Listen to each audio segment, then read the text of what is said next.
하나님 말씀 보십니다. 사도행전 4장 5절로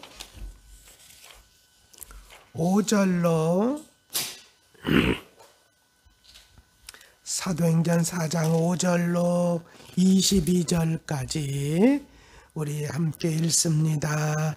시작. 이튿날 관리들과 장로들과 서기관들이 예루살렘에 모였는데 대제사장 안나스와 가야바와 요한과 알렉산더와 및 대제사장의 문중이 다 참여하여 사도들을 가운데 세우고 묻되 너희가 무슨 권세와 누구의 이름으로 이 일을 행하느냐. 이에 베드로가 성령이 충만하여 이르되 백성의 관리들과 장로들아, 만일 병자에게 행한 착한 일에 대하여 이 사람이 어떻게 구원을 받았느냐고 오늘 우리에게 질문한다면 너희가 모든 이스라엘 백성들은 알라. 너희가 십자가에 못 박고 하나님이 죽은 자 가운데서 살리신 나사렛 예수 그리스도의 이름으로 이 사람이 건강하게 되어 너희 앞에 섰느니라. 이 예수는 너희 건축자의 버린 돌로서 집 모퉁이의 머릿돌이 되었느니라. 다른 이로서는 구원을 받을 수 없나니 천하 사람 중에 구원을 받을 만한 다른 이름이 우리 그들이 베드로와 요한이 담대하게 말함을 보고 그들을 본래 학문 없는 범인으로 알았다가 이상히 여기며 또 전에 예수와 함께 있던 줄도 알고 또 병나은 사람이 그들과 함께 서 있는 것을 보고 비난할 말이 없는지라 명하여 교회에서 나가라 하고 서로 의논하여 이르되 이 사람을 어떻게 할까. 그들로 예루살렘에 사는 모든 사람에게 알려졌으니 우리도 부인할 수 없는지라. 이것이 민간에 더 퍼지지 못하게 그들을 위협하여 이후에는 이 이름으로 아무에게도 말하지 말게 하자 하고 그들을 불러 경고하여 도무지 예수의 이름으로 말하지도 말고 가르치지도 말라 하니 베드로와 요한이 대답하여 이르되 하나님 앞에서 너희의 말을 듣는 것이 하나님의 말씀을 듣는 것보다 옳은가 판단하라. 우리는 보고 들은 것을 말하지 아니할 수 없다 하니 관리들이 백성들 때문에 그들을 어떻게 처벌할지 방법을 찾지 못하고 다시 위협하여 놓아 주었으니 이는 모든 사람이 그 된 일을 보고 하나님께 영광을 돌림이라. 이 표적으로 병 나은 사람은 40여 세나 되었더라. 아멘. 할렐루야.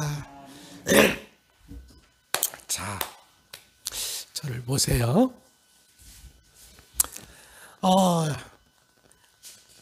제가 말씀을 갖다가 이렇게 순서대로 이렇게 쫙 계속적으로 말씀을 드리잖아요. 마치 우리 옛날에 대하 드라마 있었죠. 대하 드라마, 장편 드라마 아니에요. 막 100편이 넘어가는 것도 있어요. 보통 60편, 70 막 이렇게까지 가는데, 예, 이 대하 드라마 하는 것처럼 대하 설교를 하는 거예요. 대하 설교를 쭉 이제 이렇게 하기 위해서는 그러면 이렇게 흐름이라고 하는 게 있잖아요. 흐름. 그리고 뭐냐면 진짜 여기서 얘기하려고 하는 게 뭐냐. 물론 설교는 여러 가지로 할 수 있어요. 근데 뭐냐면 이 문맥 속에서 그것만 쪽 빼서 설교를 하면 어떤 말씀을 전해도 상관이 없는데 이 문맥이라는 것 속에서 이 말씀을 갖다가 과연 하나님께서 말씀하시려는 것이 무엇이냐 이걸 생각하려고 하면 정말로 성경을 자꾸 보고 묵상하고 자꾸 앞뒤 찾고 그럴 수밖에 없단 말이에요. 그럴 수밖에 없어요. 그러니까 하루 종일 지내면서 뭐냐면 다른 사람하고 얘기하고 막 이렇게 하고 있어도 어떤 시간이 있고 또 틈만 나고 또 누워 있어도 그렇고요. 생각이 항상 거기가 생각이 항상. 자, 우리가 예수님의 말씀을 듣고 제자들이 정말 한 곳에 모여서 정말 주님께서 약속한 그 성령을 제자들이 기다렸잖아요. 그리고 그 성령 받았지요. 이 받음으로 뭐가 생겼어요? 교회. 성령을 받음으로 이제 뭐가 시작되는 거냐면 교회가 시작됐어요. 교회의 탄생. 그러니까 오순절 사건은 뭐냐면은 교회의 탄생을 얘기하는 거예요. 교회의 탄생. 자, 교회가 탄생됐어요. 근데 거기 그 개척교회는 그러니까 뭐냐면 개척 준비 모임. 미세 몇 명이 모여서 기도했어요? 120명. 그렇잖아요. 120명이 모여서 기도했잖아요. 그렇죠? 그래가지고 성령 받았어. 성령 받아가지고 그때 사람들이 이게 도대체 뭐야? 하고 설교했더니 몇 명이 회개했다고요? 3,000명이. 그래서 이제 뭐냐면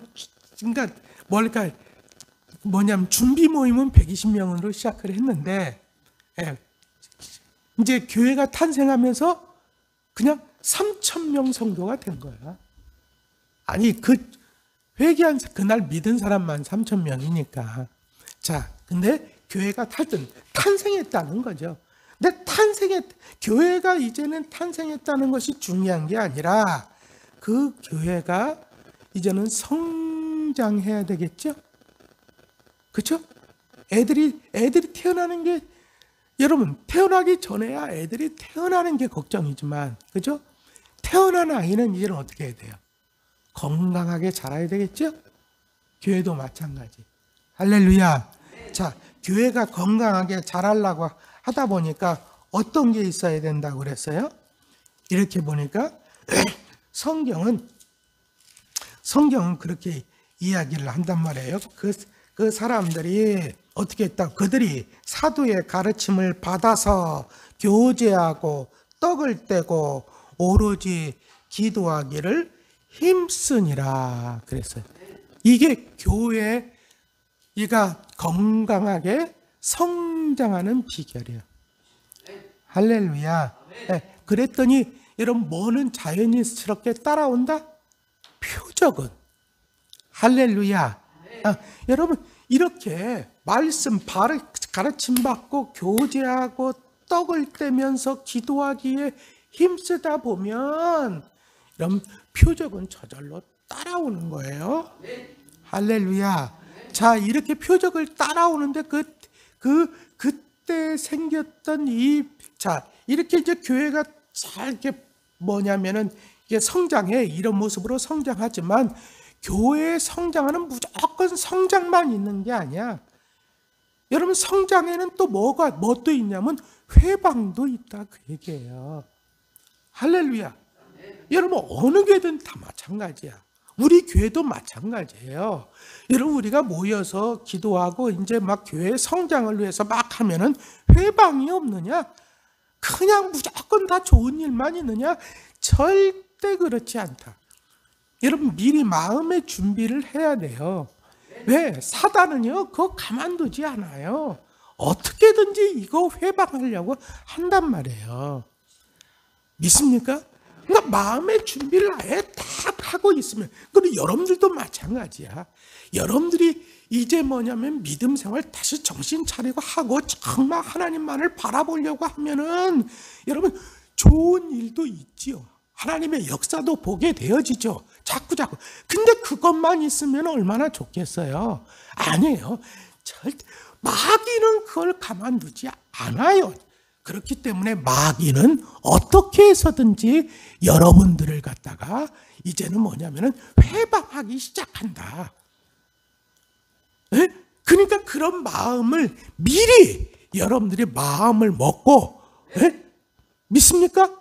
이거는 주님께서도 말씀하신 거예요. 주님께서도. 예. 너희들에게 너희들이 나를 따르려고 하면 좋은 일만 있는 게 아니다. 예. 오히려 핍박이 있다. 환난이 있다. 근데 저 주님 말씀하십니다. 걱정하지 마라. 그것 때문에. 할렐루야. 왜 걱정하지 말라는 거예요? 다 하나님께서 이길 수 있도록, 극복할 수 있도록. 할렐루야. 예. 역사하시니까. 그러니까 오늘 우리가 살펴보는 4장의 말씀은 바로 그걸 이야기를 하고 있는 거예요. 3장에서는 여러분 이제 표적이 나타난 것을 다시 이렇게 이야기를 했잖아요. 그렇죠? 예, 3장에서 표적이 나타난 것을 이렇게 이야기를 하고, 표적이 나타났으니까 베드로가 또 설교하니까 또 그거로 인해서 뭐냐면은 5,000명이 믿었다고 얘기하잖아요. 그러면 이런 것만 있느냐? 아니다. 이렇게 회방도 있다 하는 것을 이야기를 하는데, 자, 이게 지금 이렇게 뭐냐면은, 자, 이걸 회방했던 사람들이 뭐냐? 어떤 사람들이냐? 그 사람들이 바로 예수를 잡아 죽였던 사람들이지. 그죠? 여기 보니까 뭐 어떤 사람들이야? 제사장들, 성전 맡은 자, 사두개인들, 이 사람들이 다 성전을 중심으로 해가지고 활동했던 그 사람들인데, 예수님 죽였는데 여러분 제자들 안 죽이려고 하겠어요? 더군다나 이 제자들이 뭐 얘기하는데? 예수 얘기하는데, 예수를 자기들이 죽였잖아요. 그렇죠? 근데 그 제자들이 나와가지고 예수 얘기하는데 그걸 가만두겠냔 말이에요. 반드시 회방이 있죠. 그렇죠? 근데 이 제자들이 이것을 어떻게 극복했느냐 그 얘기예요. 지금 그걸 얘기하고 있는 거예요. 할렐루야. 제자들이 어떻게 극복했는가, 이거 한번 보세요. 그러면서 우리가 살펴보는데, 자, 이튿날 관리들이 장로들과 서기관들이 예루살렘에 모였다 했어요. 자, 전날에는 왜? 너무나도 이제는 해가 떨어져서 어두워져 가지고 더 이상 회의를 할 수가 없었다. 회의를 할 수가 없어. 그래가지고 잡아가뒀다. 이 이야기는 뭘 가리키는 것이냐? 보통 물질적인 이런 것들은 저녁에도 회의할 수 있어. 근데 사람의 목숨을 다루는 회의는 반드시 낮에 해야 돼. 그러니까 이걸 갖다가 전날 하지 않고 다음 날로 미뤘다는 얘기는 뭐예요? 이 사람들을 어떻게 하겠다는 거예요? 그렇지. 트집 잡아가지고 죽이겠다는 거지. 예수님 했던 것처럼 이 사람들 트집 잡아가지고 죽이겠다는 거예요. 그래가지고 이제 다음 날이 돼가지고 이야기를 하는데, 이때 여기 보니까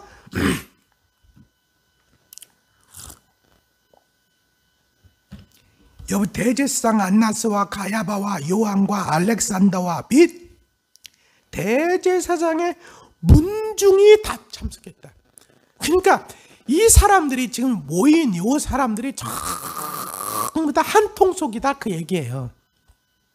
한 통속이면 게임 끝난 거지. 이미 결론 내놓고 지금 이 사람들이 재판을 하는 거예요. 게임 끝난 거예요. 게임 끝난 거예요. 객관적으로 볼 때. 그렇죠? 근데 이런 가운데서도 묻습니다. 사도들을 가운데 세우고 묻되 너희가 무슨 권세와 누구의 이름으로 이런 일을 하겠냐? 이거 누구한테 했던 질문이야? 그렇죠. 예수님께 했던 질문. 똑같이 그때 예수님께 했던 질문 의도가 뭐였어요? 책 잡으려고. 그렇잖아요? 결국적으로는 귀신의 힘을 빌어가지고 저런다. 이런 식으로 책 잡아가지고 지금 하려고 했던 것처럼 지금 사도들이 예수의 이름으로 하고 있다는 걸 알까요? 모를까요? 이 사람들이 알아요? 몰라요? 알아요. 아는데 근데 예수는 어떻게 죽었어요? 그 예수. 이 사람들의 꼬투리 잡은 건 신성모독죄예요. 신성모독죄는 돌로 쳐서 죽여도 돼. 근데 일부러 정치범으로 몰아가지고 예수님을 십자가에 못 박혀 죽게 했어요. 왜 십자가에 못 박아서 죽게 했느냐? 신명기에 보니까 나무에 달린 자마다 저주를 받은 자라고 그랬어요. 나무에 달린 자마다 저주를 받은 자. 다시 말하면 예수는 저주받은 자다 그 얘기예요. 어떻게 저주받은 자가 메시아가 될 수가 있느냐? 그 얘기죠. 근데 그 저주받았다고 하는 그 예수가 예수를 하나님이 부활시키셨어요. 그러니까 부활시켰다고 하는 얘기는 뭐냐? 예수님은 저주받은 것이 아니라는 거죠. 무슨 얘기인지 아시겠어요? 그걸 제자들이. 근데 이 사람들은 그렇기 때문에 만약에 예수가 저주받은 자가 아니라고 한다면 자기네들은 누굴 죽인 거예요? 메시아를 죽였든지 적어도 선지자를 돌로 때려잡아 이렇게 저주받은 자로 몰아서 죽인 것밖에 안 되잖아요. 그렇죠? 그러니까 절대로 부활해서는 안 돼. 무슨 얘기인지 아시겠죠? 진실이 어떻든 간에 하여튼 부활해서는 안 돼. 그러니까 거짓 증인들 세워가지고 예수를 제자들이 시체를 훔쳐갔다. 이런 식으로 소문내기까지 했잖아요. 그렇죠? 근데 제자들이 와서 예수의 이름으로 지금 만진뱅이를 살려냈단 말이에요. 그걸 설교 이미 다 했어요. 그 설교 소리가 이 사람들한테 들어갔을까요? 안 들어갔을까요? 들어갔지요. 그러니까 막 화가 나가지고 지금 왔잖아요. 그래가지고 이거 잡아가지고 지금 일단은 가두어 놨다가 지금 다음날 지금 이놈들을 갖다가 하면서 죽이겠다고 하는 거 아니에요? 네. 그러니까 예수님도 이미 한번 당한 적도 있기 때문에 제자들의 마음속에는 어떤 생각도 있을까? 이러다가 자기들이 죽을 수도 있다는 생각 가질 거 아니에요. 그렇죠? 그러니까 이런 가운데서도 여러분 예수님도 죽였어요. 예수님도 죽였는데 자기네들 죽을 거라고 생각 안 했을까? 있어요. 그렇지만 보세요. 예수님을 보면서 죽어도 자기네들한테 뭐가 있어요? 죽어도 그렇죠. 부활이 있지. 할렐루야. 부활을 믿으니까 이 사람들에게 뭐가 있냐면 당당함이 나오는 거예요. 그래서 이 부활신앙이 우리에게 너무나도 중요한 거예요. 예? 그러니까 다시 말하면 죽고 사는 거는 이미 그거는요 걱정 안 해. 죽어도 상관없어. 이런 사람들은 세상이 감당치 못하는 거예요. 할렐루야. 아니 죽이겠다고 위협하는데 죽이려면 죽여봐. 내가 뭐 죽음을 겁낼 줄 아냐? 이런 사람한테는요. 왜? 죽음이 위협이 되지 못하니까. 이런 마음을 가지니까 까짓거 뭐 죽이면 죽지 하는 마음으로 지금 이 사람들이 지금 뭐냐면은 말씀을 전하는 거예요. 베드로가 대표로.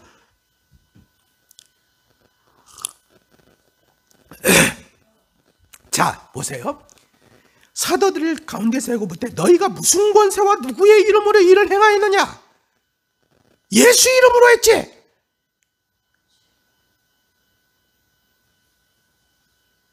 해가지고 죽이려고 하는 거예요. 지금 몰아서. 에? 이렇게 하면은 하도들 혹시나 딴 얘기할까봐, 아니야, 그게 아니고 이럴까봐. 근데 뭐래요? 자, 이에 베드로가 성령이 충만하여, 다시 말해서 이제 뒤에 나눠 베드로가 이렇게 담대하게 얘기할 수 있었던 이유가 뭐냐? 성령이 충만했기 때문이라는 거죠. 먼저 그 얘기를 하고 성령이 충만해서 얘기하는 거예요. 자, 보세요. 백성의 관리들과 장로들아, 만일 병자에게 행한 착한 일에 대해서, 우리가 무슨 나쁜 일 했냐? 착한 일 했지. 그렇잖아요? 착한 일 했잖아. 살렸잖아. 네? 어떻게 구원을 받았느냐고 오늘 우리에게 질문한다면, 너희와 모든 이스라엘 백성들은 똑똑히 들어라 하는 얘기죠. 알라! 너희가 십자가에 못 박고 하나님이 죽은 자 가운데서 살리신, 너희는 죽였지만 하나님이 다시 살리신, 참, 어떻게 정확하게 찌르는 거 아닙니까? 나사렛 예수 그리스도의 이름으로 이 사람이 건강하게 되어 너희 앞에 섰느니라. 자, 분명하게 얘기하는 거예요. 그게 이 얘기는 뭐예요? 딱 우리 죽인다고? 죽이려면 죽여봐. 그러니까 막상 겁줘가지고 뭐 이렇게 해가지고 막 두려워하고 그래야지 백성들한테 뭔가 뭐예요? 본보기가 될 텐데, 아니 막상 이러니까 이 사람들도 봉찌는 거예요. 이 예수는 너희 건축자들의 버린 돌이야. 버린 돌이라는 얘기는 뭐예요? 쓸모없다고요. 건축하는데 쓰려고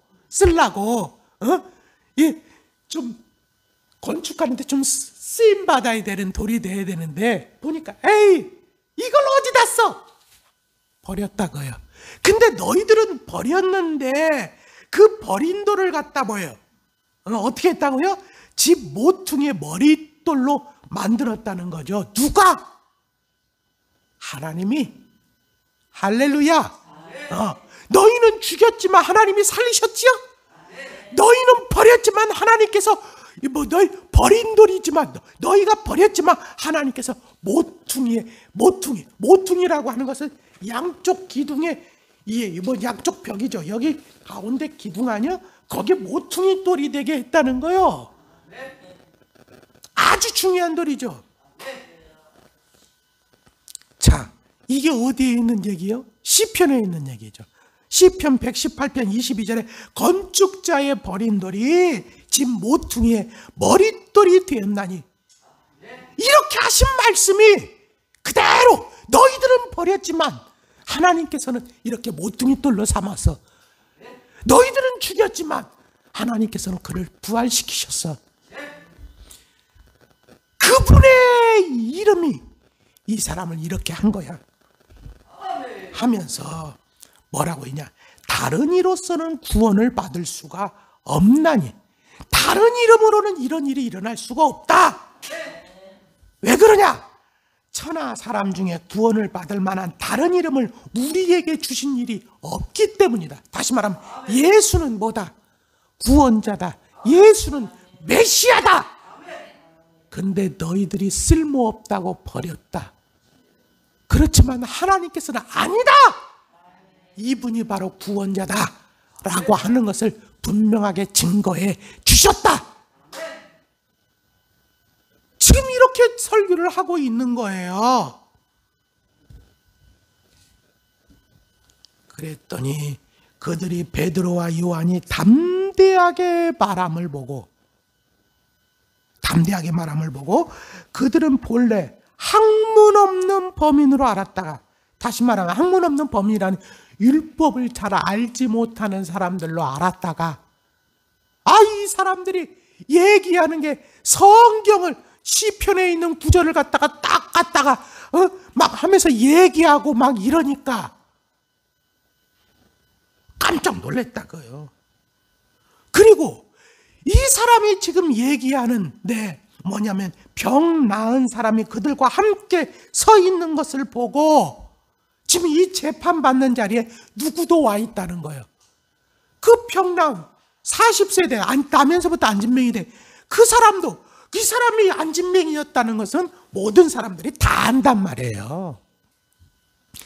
그런데 그 사람이 거기에 있는 것을 보면서 참 증거가 확실하게 있으니까 뭐라고 얘기하지도 못하더라고요. 이 사람이 분명히 일어난 건 사실이고 또 이 사람이 예수의 이름으로 일어난 것도 사실이고 그러니까 뭐라고 얘기를 못하는, 그러니까 말문이 유구무원, 말문이 딱 막혔다.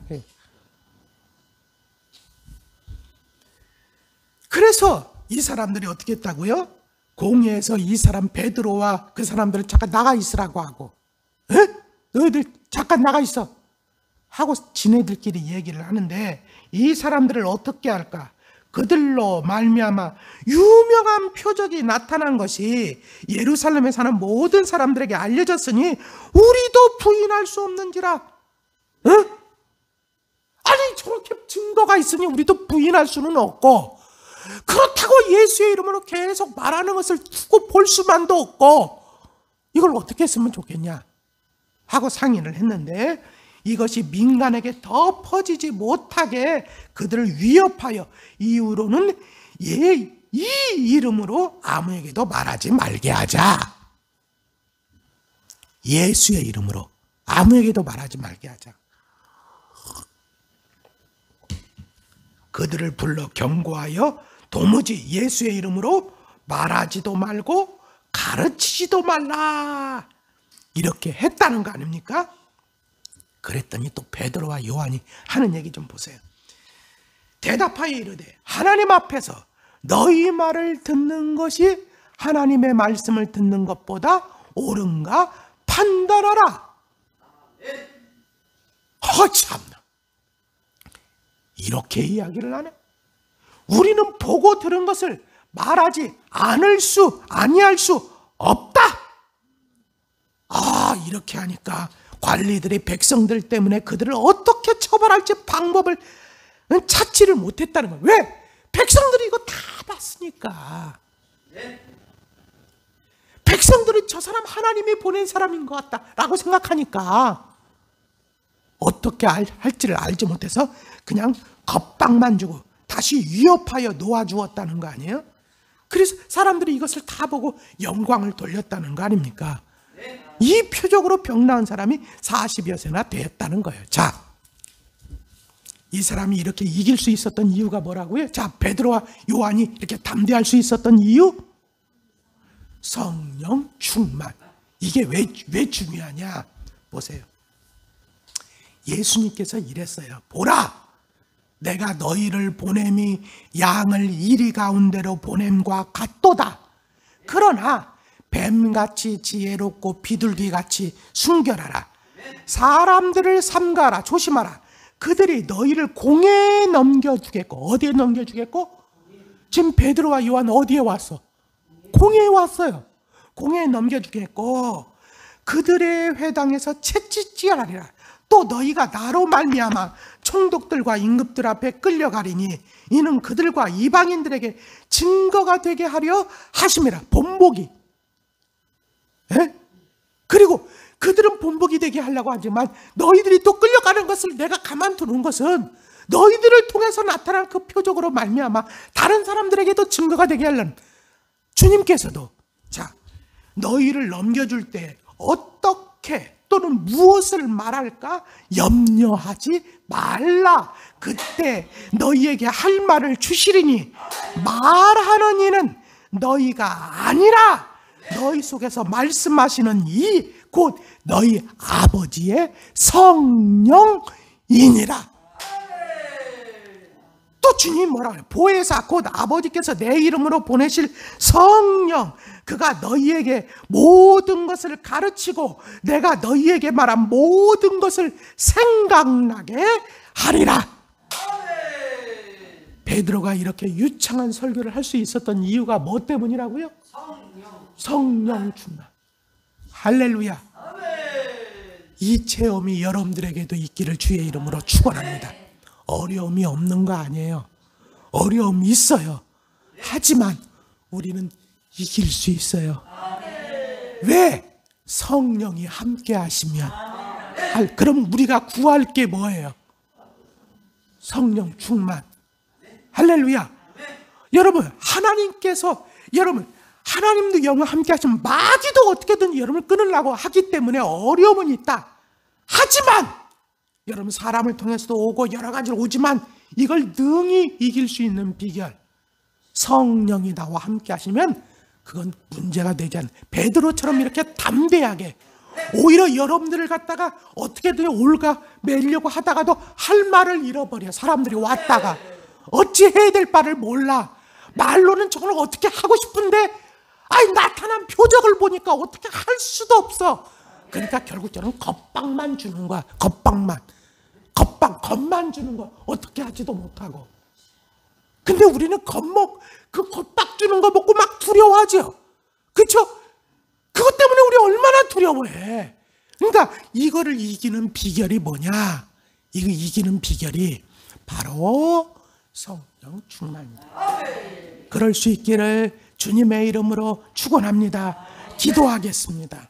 아버지 하나님, 오늘 이 새벽에 저희들 깨워주시고 하나님 말씀을 통해서 우리의 모습을 돌아보게 하심을 감사합니다. 무엇 때문에 우리가 두려워하고 있습니까? 하나님, 우리를 자꾸 두렵게 하는, 하나님 무섭게 하는, 하나님 아버지 당황하게 하는 것이 무엇입니까? 하나님 아버지, 분명한 사실은 우리가 이런 모든 환경 가운데서 담대하게 승리할 수 있는 비결은 다른 것이 아니라 성령 충만이라는 것을, 성령 충만하면 성령이 내 안에서 이것을 어떻게 이겨야 하는지 나를 이끌어 주신다고 하는 이 분명한 것을 깨닫게 하여 주시니 감사합니다. 이 베드로와 요한이 겪었던 이 체험이 우리 성도들에게도 그대로 있게 하여 주시옵소서. 이 새벽에 우리의 간구를 들어주시고 응답하여 주시옵시고 오늘도 승리하게 하여 주옵소서. 예수님 이름으로 간절히 소원하고 축복하며 기도하옵나이다. 아멘.